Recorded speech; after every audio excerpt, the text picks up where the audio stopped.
صل على رسول الكريم أما بعد وقال النبي صلى الله عليه وسلم وأحسن إلى ذلك تكن مؤمنا أو كما قال عليه الصلاة والسلام.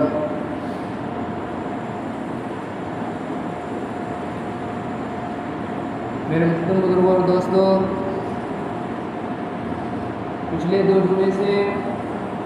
ایک حدیث کے بارے میں بیان چل رہا ہے جس میں اللہ کے نبی صلی اللہ علیہ وسلم نے مسلمانوں کو، ہم اور آپ کو 5 نصیحتیں فرمائیں، جن میں سے 2 نصیحتیں بیان کی جا چکی. انشاءاللہ اب آج انشاءاللہ باقی 3 نصیحتوں کو بیان کیا جائے گا. دعا کریں کہ اللہ رب العزت ہم سب کو کہنے سننے سے زیادہ عمل کرنے کی توفیق عطا فرمائے. سب سے پہلا جملہ، سب سے پہلی نصیحت جو حضور پاک صلی اللہ علیہ وسلم نے فرمائی وہ ہے اتق المحارم تکن اعبد الناس، کہ حرام اور ناجائز چیزوں سے اپنے آپ کو بچا لو، سب سے زیادہ عبادت گزار بن جاؤ گے. دوسرا جملہ، دوسری نصیحت جو حضور پاک صلی اللہ علیہ وسلم نے بیان فرمائی، ارشاد فرمائی،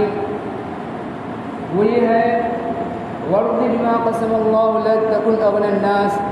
کہ اللہ تعالیٰ نے تمہارے مقدر میں جو لکھ دیا ہے اس پر راضی رہو، سب سے زیادہ غنی ہو جاؤ گے. اور اس کے بعد جو تیسرا جملہ، تیسری نصیحت جو حضور پاک صلی اللہ علیہ وسلم نے ارشاد فرمائی وَأَحْسِنْ إِلَىٰ جَارِكَ تَكُنْ مُؤْمِنًا، کہ اپنے پڑوسیوں کے ساتھ حسن سلوک کرو، اچھا معاملہ کرو، مسلمان بن جاؤ گے. اس جملے کے اندر حضور پاک صلی اللہ علیہ وسلم نے مسلمان ہونے کی ایک علامت بتلائی ہے کہ مسلمان ہونے کی ایک علامت یہ ہے کہ اپنے پڑوسی کے ساتھ، اپنے پڑوسیوں کے ساتھ حسن سلوک کرو. اگر کوئی شخص مسلمان ہونے کا دعویٰ کر رہا ہے اور مسلمان ہونے کا دعوے دار ہے لیکن وہ اپنے پڑوسیوں کے ساتھ حسن سلوک نہیں کر رہا تو وہ پکا سچا مسلمان نہیں کہلائے گا، وہ حقیقی معنوں میں کامل ایمان والا نہیں کہلائے گا. اس لیے کہ حضور پاک صلی اللہ علیہ وسلم نے ارشاد فرمایا کہ اپنے پڑوسیوں کے ساتھ حسن سلوک کرو، پکے سچے مسلمان بن جاؤ گے. حدیث پاک کے اندر اور خود قرآن پاک اور حدیث پاک پڑوسیوں کے بارے میں، حقوق کے بارے میں اور ان کے ساتھ حسن سلوک کے بارے میں بھرے ہوئے ہیں. خود حضور پاک صلی اللہ علیہ وسلم نے ارشاد فرمایا کہ حضرت جبریل علیہ السلام میرے پاس پڑوسیوں کے بارے میں اتنی بار تشریف لائے، بار تشریف لائے، بار مجھ کو تاکید کرتے رہے یہاں تک کہ مجھے احساس ہونے لگا کہ کہیں اللہ رب العزت پڑوسیوں کو میراث کے حصے میں شریک نہ فرما دے. یعنی جس طرح مرنے کے بعد مرنے والے کے وارثوں کو، اس کے رشتہ داروں کو میراث میں اس کی حصہ دیا جاتا ہے، کہیں اللہ رب العزت جو پڑوسیوں کو بھی میراث کے حصے میں، میراث میں شریک نہ کر دے. قرآن کے اندر اللہ رب العزت نے پڑوسیوں کی 3 قسمیں بیان فرمائی. اللہ رب العزت نے قرآن کے اندر پڑوسیوں کی 3 قسمیں بیان فرمائی. سب سے پہلی قسم جو بیان فرمائی الجار ذی القربى، دوسری قسم جو بیان فرمائی الجار الجنب، تیسری قسم جو بیان فرمائی الصاحب بالجنب. پہلی قسم جو اللہ رب العزت نے قرآن پاک میں فرمائی الجار ذی القربى، یعنی وہ شخص جس کے گھر کی دیوار تمہارے گھر کی دیوار سے ملی ہوئی ہو، جس کے گھر کی دیوار تمہارے گھر کی دیوار سے ملی ہو، سب سے زیادہ پڑوس، سب سے زیادہ قریبی وہ شخص پڑوسی کہلائے گا. اب چاہے وہ مسلمان ہو، چاہے وہ غیر مسلم ہو، چاہے وہ ایمان والا ہو، چاہے وہ غیر ایمان والا ہو، چاہے وہ نیک ہو، چاہے وہ بدکار ہو، چاہے وہ گنہگار ہو، فاسق ہو، فاجر ہو، چاہے وہ کوئی بھی شخص ہو، اگر اس کے گھر کی دیوار ہمارے گھر کی دیوار سے ملی ہوئی ہے تو قرآن کے مطابق وہ ہمارا سب سے زیادہ قریبی پڑوسی ہے. قرآن کے اندر اللہ رب العزت نے فرمایا الجار ذی القربى، اس کا مطلب یہ ہے کہ جس شخص کے گھر کی دیوار تمہارے گھر کی دیوار سے ملی ہوئی ہو، سب سے زیادہ قریبی پڑوسی وہ کہلائے گا۔ اب چاہے وہ مسلمان ہو، غیر مسلم ہو، ایمان والا ہو، غیر ایمان والا ہو، فاسق ہو، فاجر ہو، گنہگار ہو، نیک ہو، کوئی بھی ہو، اگر اس کے گھر کی دیوار ہمارے گھر کی دیوار سے ملی ہوئی ہو تو وہ الجار ذی القربہ کے اندر داخل ہوگا۔ اگر وہ نیک ہے، مسلمان ہے، تب بھی اس کے ساتھ حسن سلوک کیا جائے گا۔ اگر وہ غیر مسلم ہے، ایمان والا نہیں ہے، تب بھی اس کے ساتھ اچھا معاملہ کیا جائے گا، تب بھی اس کے ساتھ حسن سلوک کیا جائے گا۔ یہ قرآن اور حدیث کی تعلیم کے مطابق ہے، اور اس لیے حسن سلوک کیا جائے گا کہ ہو سکتا ہے اللہ رب العزت ہمارے حسن سلوک کے معاملے میں، ہمارا اس کے ساتھ اچھا برتاؤ کرنے کے معاملے میں اللہ رب العزت اس کو ایمان کی توفیق دے دے اور وہ اسلام لے آئے۔ اور اس طرح کے واقعات بہت سارے کتاب کے اندر موجود ہیں، تاریخ کے اندر اس طرح کے بہت سارے واقعات موجود ہیں کہ جب کسی غیر مسلم کے ساتھ، غیر ایمان والے بھائی کے ساتھ اچھا معاملہ کیا گیا، حسن سلوک کا معاملہ کیا گیا، تو اللہ رب العزت نے اس کے نتیجے میں اس کے دل کے اندر ایمان کی محبت ڈال دی اور وہ اسلام کے اندر داخل ہو گیا۔ چاہے ہمارا پڑوسی گنہگار ہو، فاسق ہو، فاجر ہو، کوئی بھی ہو، ہمیں اس کے ساتھ حسن سلوک کا معاملہ کرنا ہے، اس لیے کہ ہو سکتا ہے ہمارے اچھے معاملات کی وجہ سے، ہمارے حسن سلوک کی وجہ سے جو اس کے اندر برائی ہے، جو اس کے اندر غلط عادت ہے، جو اس کے اندر عیب کی بات ہے، وہ ہمارے حسن سلوک کی وجہ سے، ہمارے اچھے معاملات کی وجہ سے اللہ رب العزت اس کو توفیق دے دے اور وہ اس برائی سے توبہ کر لے اور وہ اس برائی کو چھوڑ دے اور وہ عیب جو اس کے اندر تھا وہ عیب ختم ہو جائے۔ اور دوسری قسم جو قرآن کے اندر اللہ رب العزت نے پڑوسی کی بیان فرمائی، الجاری الجنوب، یعنی وہ شخص جس کے گھر کی دیوار تمہارے گھر کی دیوار سے تو ملی ہوئی نہ ہو لیکن وہ بھی تمہارے قریب ہی میں رہنے والا ہو، وہ بھی تمہارے پاس ہی رہتا ہو، قریب ہی میں رہتا ہو، وہ بھی کیا ہے، وہ بھی تمہارا پڑوسی ہے۔ اور تیسری قسم جو اللہ رب العزت نے قرآن کے اندر پڑوسی کی بیان فرمائی، الصاحب بالجنب، اس کا مطلب ہے کہ جو تھوڑی دیر کا ساتھی ہے، تھوڑی دیر کا جو ساتھی ہے وہ بھی کیا ہے، وہ بھی ہمارا پڑوسی ہے۔ مثال کے طور پر ہم بس کے اندر سفر کر رہے ہیں، برابر کی سیٹ میں ہمارے کوئی انسان بیٹھا ہوا ہے، کوئی بھی انسان بیٹھا ہوا ہے، وہ الصاحب بالجنب ہے۔ یا ہم جو کسی سواری کے اندر سفر کر رہے ہیں، ٹرین کے اندر سفر کر رہے ہیں، ہوائی جہاز کے اندر سفر کر رہے ہیں یا دیگر سواری کے اندر ہم سفر کر رہے ہیں، تو برابر کی جو سیٹ میں کوئی انسان بیٹھا ہوا ہو، جو مسلمان ہو، غیر مسلم ہو، کوئی بھی ہو، وہ الصاحب بالجنب کے اندر داخل ہے۔ یا ہم کہیں گئے اور کہیں لائن لگانے کی ہمیں ضرورت پڑی تو جو شخص ہمارے آگے اور پیچھے کھڑا ہوا ہے یہ الصاحب بالجنب کے اندر داخل ہے، یہ ہمارا تھوڑی دیر کا ساتھی ہے، یہ اجنبی شخص ہے، نہ ہم نے اس سے پہلے اس کو دیکھا، نہ اس نے ہمیں اس سے پہلے کبھی دیکھا، نہ آئندہ ملاقات ہونے کی امید ہے کہ آئندہ ہماری اس سے ملاقات ہو سکتی ہے، لیکن چونکہ تھوڑی دیر کا وہ ہمارا ساتھی ہے، وہ الصاحب بالجنب کے اندر داخل ہے، وہ ہمارا پڑوسی ہے، وہ تھوڑی دیر کا ہمارا پڑوسی ہے، اس کے ساتھ بھی قرآن کے مطابق اس کے ساتھ بھی ہمیں حسن سلوک کا معاملہ کرنا چاہیے، اچھا معاملہ کرنا چاہیے۔ اللہ رب العزت نے یہ تین قسمیں جو پڑوسیوں کی بیان فرمائی، یہ اس وجہ سے بیان فرمائی کہ اللہ رب العزت کو وہ انسان، وہ شخص بہت زیادہ پسند ہے جو اپنے ساتھ رہنے والوں کے ساتھ اچھا معاملہ کرتا ہے، جو اپنے ساتھ رہنے والوں کے ساتھ اچھا معاملہ، اچھا برتاؤ کرتا ہے، حسن سلوک کے ساتھ پیش آتا ہے، اچھے اخلاق کے ساتھ پیش آتا ہے۔ حدیث پاک کے اندر ایک واقعہ بیان کیا گیا ہے کہ اللہ تعالیٰ کے نبی صلی اللہ علیہ وسلم کے سامنے دو عورتوں کا تذکرہ کیا گیا۔ ایک وہ عورت تھی جو بہت زیادہ عبادت کرتی تھی، بہت زیادہ نوافل کی پابندی کرتی تھی، لیکن اس کے اخلاق اچھے نہیں تھے، وہ اپنی پڑوسیوں کے ساتھ جب ملتی تھی تو اچھے اخلاق کے ساتھ نہیں ملتی تھی، وہ بد زبان تھی۔ اور دوسری وہ عورت تھی جو بہت زیادہ عبادت تو نہیں کرتی تھی، بہت زیادہ نوافل کی پابندی تو نہیں کرتی تھی، فرائض واجبات ادا کرتی تھی، بہت زیادہ نوافل کی عبادت نہیں کرتی تھی، کثرت نہیں کرتی تھی، لیکن وہ جب بھی اپنی پڑوسیوں سے ملتی، اچھے اخلاق کے ساتھ ملتی، عمدہ اخلاق کے ساتھ ملتی تھی، تو اللہ کے نبی صلی اللہ علیہ وسلم سے پوچھا گیا کہ ان دو عورتوں میں کون سی عورت بہتر ہے؟ حضور پاک صلی اللہ علیہ وسلم نے ارشاد فرمایا کہ یہ دوسری عورت پہلی عورت سے بدرجہ بہتر ہے۔ اور ایک حدیث کے اندر آتا ہے کہ آپ صلی اللہ علیہ وسلم نے ارشاد فرمایا کہ پہلی عورت وہ جہنمی ہے اور دوسری عورت جنتی ہے، اس لیے کہ پہلی عورت کی زبان سے اس کے پڑوسیوں کو، اس کے ملنے والوں کو تکلیف پہنچتی ہے، حضور پاک صلی اللہ علیہ وسلم نے اور حدیث پاک کے اندر پڑوسیوں کے بارے میں بہت ہی زیادہ حدیثیں بیان کری گئی ہیں۔ ایک حدیث کے اندر آتا ہے کہ آپ صلی اللہ علیہ وسلم نے فرمایا کہ جو شخص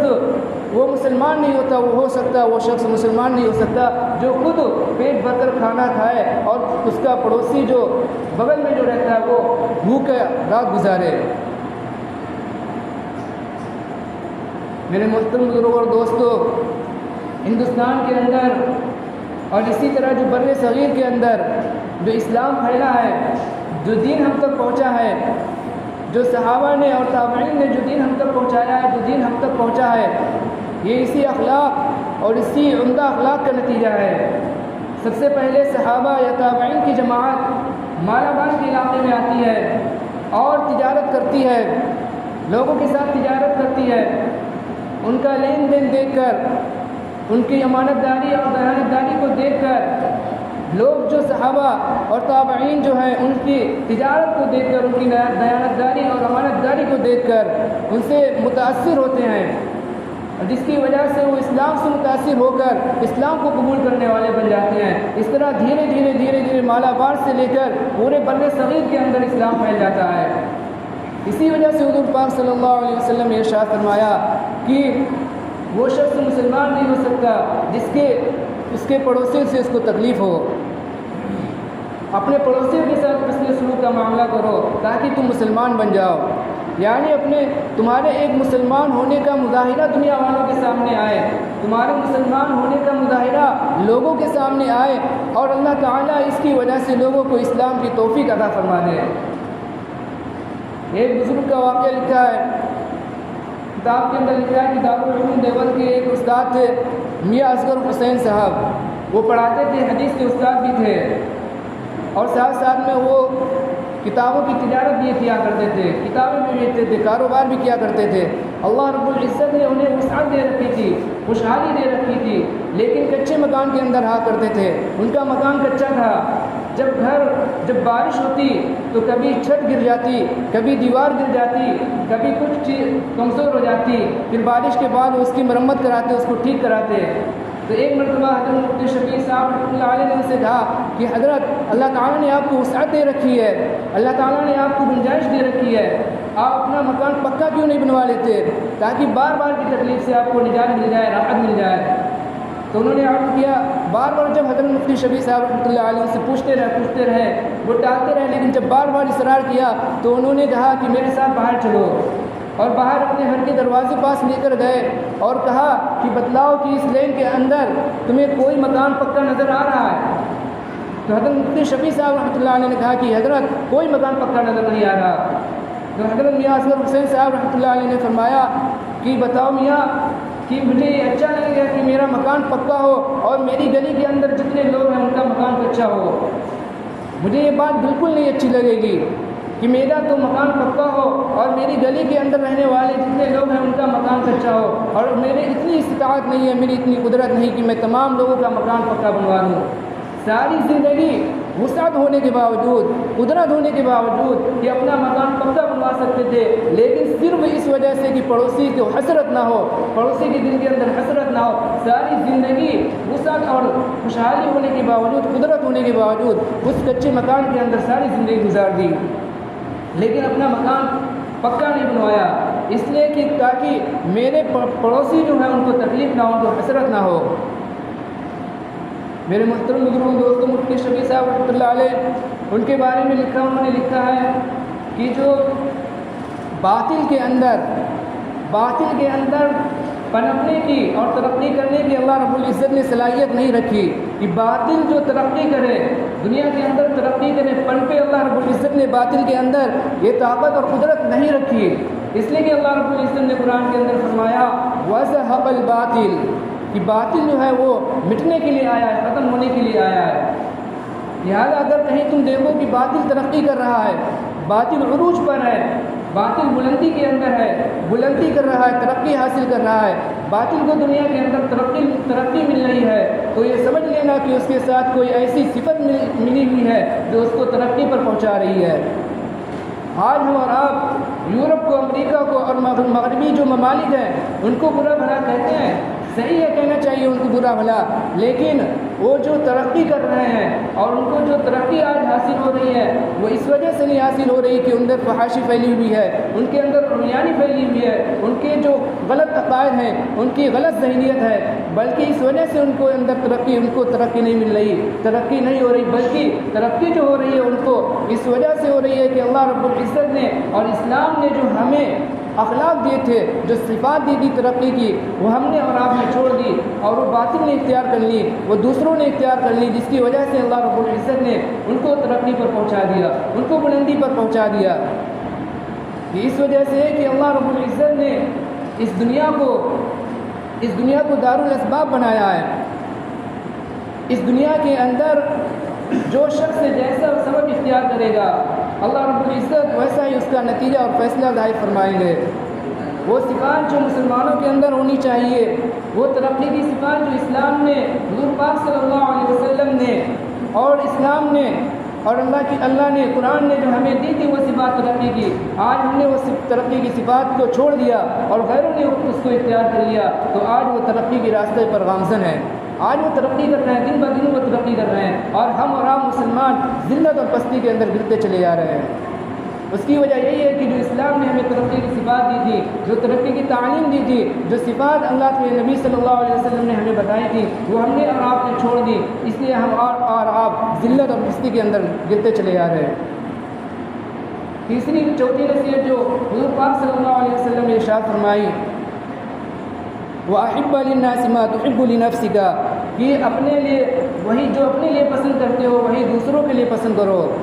دوسروں کے لیے وہی پسند کرو جو اپنے لیے پسند کرتے ہو۔ یعنی اگر کسی کے ساتھ کوئی معاملہ کر رہے ہو تو اس کو اپنی جگہ کھڑا کرو اور اس کی جگہ تم کھڑے ہو، اور سوچو کہ اگر ہمارے ساتھ یہ معاملہ کیا جاتا تو ہمیں خوشی ہوتی یا غمی ہوتی، ہمیں راحت ملتی یا تکلیف ملتی، اگر ہمیں خوشی ہوتی یا راحت ملتی تو وہی معاملہ تم دوسرے کے ساتھ بھی کرو۔ اور پانچویں اور آخری نصیحت جو حضور پاک صلی اللہ علیہ وسلم نے ارشاد فرمائی، چوتھی نصیحت فرمائی وَأَحْسِنْ إِلَىٰ جَارِكَ تَكُنْ مُؤْمِنًا، اور چوتھی نصیحت فرمائی وَأَحِبَّ لِلنَّاسِ مَا تُحِبُّ لِنَفْسِكَ، کہ جو اپنے لیے پسند کرو وہی دوسروں کے لیے پسند کرو۔ اور آخری اور پانچویں نصیحت جو حضور پاک صلی اللہ علیہ وسلم نے ارشاد فرمائی وہ یہ ارشاد فرمائی وَلَا تُكْثِرِ الضِّحْكَ فَإِنَّ كَثْرَةَ الضِّحْكِ تُمِيتُ الْقَلْبَ، کہ زیادہ مت ہنسو، اس لیے کہ زیادہ ہنسنا یہ جو دل کو مردہ کر دیتا ہے۔ خود قرآن کے اندر اللہ نے ارشاد فرمایا فَلْيَضْحَكُوا قَلِيلًا وَلْيَبْكُوا كَثِيرًا، کہ چاہیے کہ لوگوں کو چاہیے کہ وہ کم ہنسیں اور زیادہ روئیں۔